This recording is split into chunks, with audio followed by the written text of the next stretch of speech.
Para pembelajar yang budiman, kenapa kita perlu mendokumentasikan saran kebijakan? Hasil analisis kebijakan akan bermanfaat apabila dikomunikasikan secara efektif kepada pembuat kebijakan.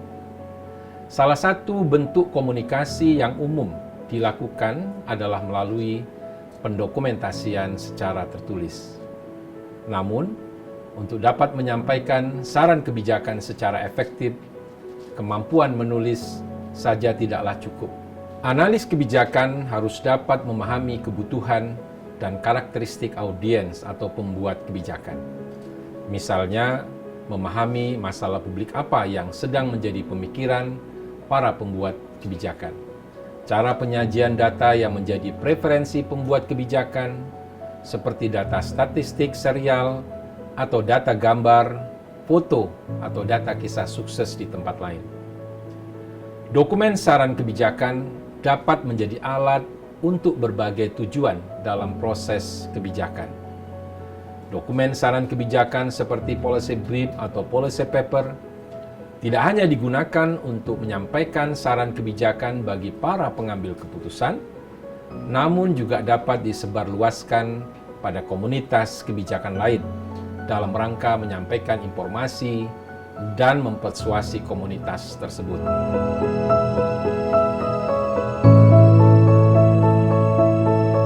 Menurut Laura Constant, policy brief adalah dokumen ringkas yang memaparkan alasan atau rasional pemilihan alternatif kebijakan tertentu yang ada pada tataran perdebatan kebijakan.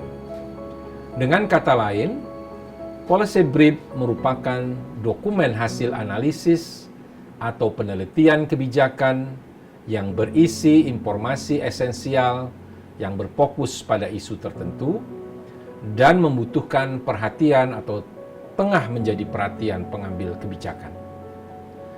Hasil analisis dapat berupa analisis stakeholders, analisis lingkungan strategis kebijakan, monitoring, evaluasi kebijakan, dan seterusnya. Di dalam policy brief, perlu dijelaskan urgensi dan bukti dari isu yang terkait. Misalnya, melalui foto-foto orisinil, data terbaru dari institusi, atau sumber ternama dan terpercaya, sehingga dapat meyakinkan pembuat kebijakan dan masyarakat.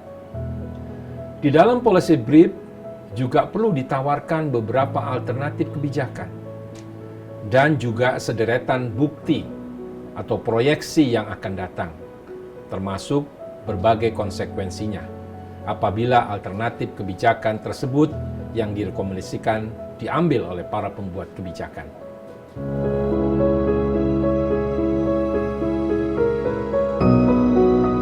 Salah satu kelebihan policy brief adalah mudah dibaca karena dirancang secara spesifik untuk memenuhi kebutuhan informasi dari para pembuat kebijakan yang umumnya tidak memiliki waktu yang banyak, namun membutuhkannya untuk dapat mengambil kebijakan secara praktis dan secara cepat.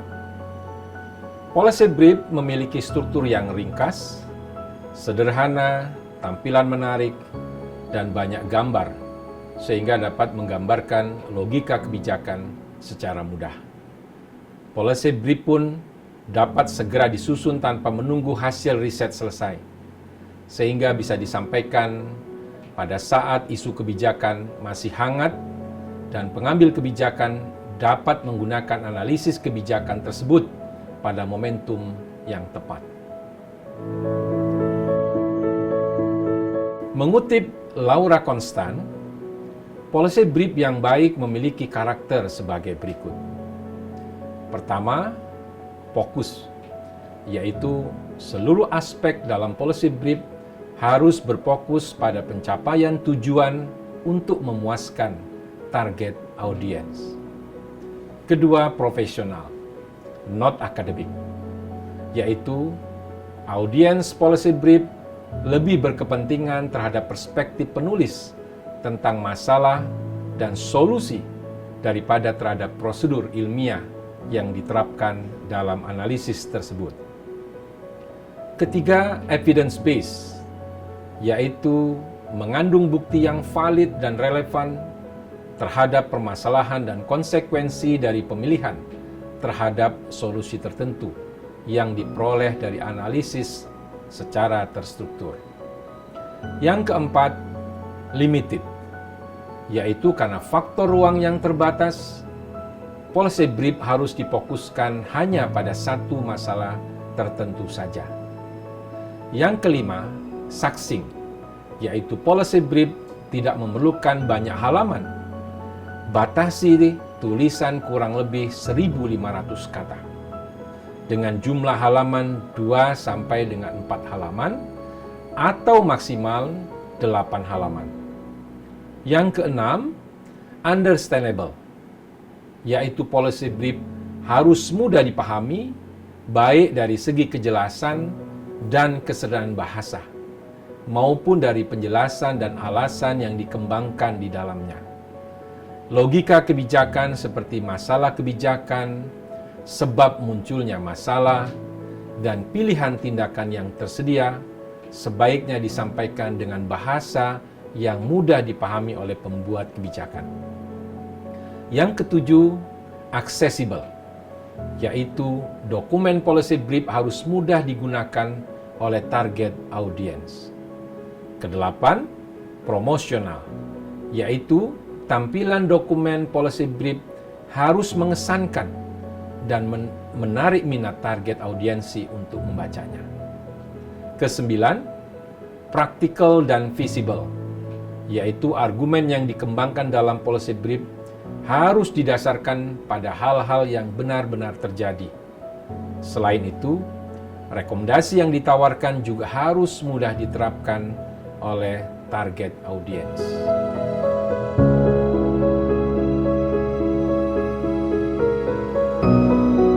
Para pembelajar yang budiman, lalu bagaimana cara kita menyusun policy brief yang efektif tersebut? Ada beberapa tahapan yang harus kita pergunakan. Yang pertama, tuliskan latar belakang yang cukup sehingga pembaca dapat memahami konteks permasalahan dan substansi permasalahan secara tepat. Yang kedua, yakinkan pembaca bahwa masalah publik tersebut harus dapat diatasi. Ketiga, buatlah beberapa alternatif kebijakan yang dapat diusulkan kepada target audience. Keempat, sajikan bukti-bukti relevan untuk mendukung pilihan-pilihan kebijakan tersebut. Kelima, harus bersifat persuasi agar pembaca bersemangat dalam mengambil dan menetapkan kebijakan tersebut. Berdasarkan Peraturan Lembaga Administrasi Negara Nomor 28 Tahun 2017 tentang Pedoman Penulisan Karya Tulis Ilmiah bagi Analis Kebijakan, berikut sistematika penulisan policy brief yang benar, yaitu terdiri dari 1 judul, 2 executive summary, 3 pendahuluan, 4 deskripsi masalah, 5 rekomendasi kebijakan, 6 appendix atau lampiran bila harus ada, dan yang ketujuh daftar pustaka.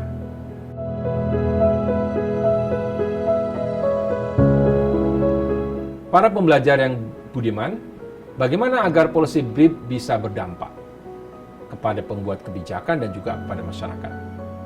Agar policy brief yang disusun memiliki dampak optimal, maka diperlukan langkah-langkah sebagai berikut, yaitu pertama, susun policy brief dengan mengangkat isu yang penting dan menarik bagi para stakeholders dan pengambil kebijakan.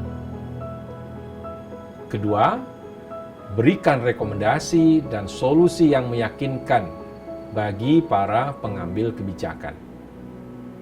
Ketiga, bagikan policy brief dalam acara-acara yang berkaitan dengan topik yang diangkat. Misalnya saja, pada acara seminar, konferensi, saresehan, workshop, dan beberapa diskusi lainnya. Keempat, tampilkan atau unggah policy brief di website institusi dan juga knowledge management. Peran internet, khususnya media sosial, tidak dapat dipandang sebelah mata pada saat ini. Bagikan policy brief melalui media sosial instansi atau knowledge management system instansi agar dapat menjangkau sebanyak mungkin stakeholders terkait untuk membaca policy brief tersebut.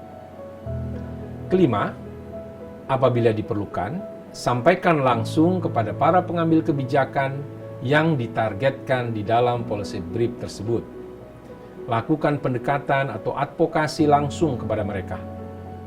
Namun pastikan, sekali lagi, bahwa policy brief yang disusun telah dibuat semenarik mungkin, ringkas, dan memiliki rekomendasi kebijakan yang tajam dan mampu menjadi solusi bagi permasalahan yang ada.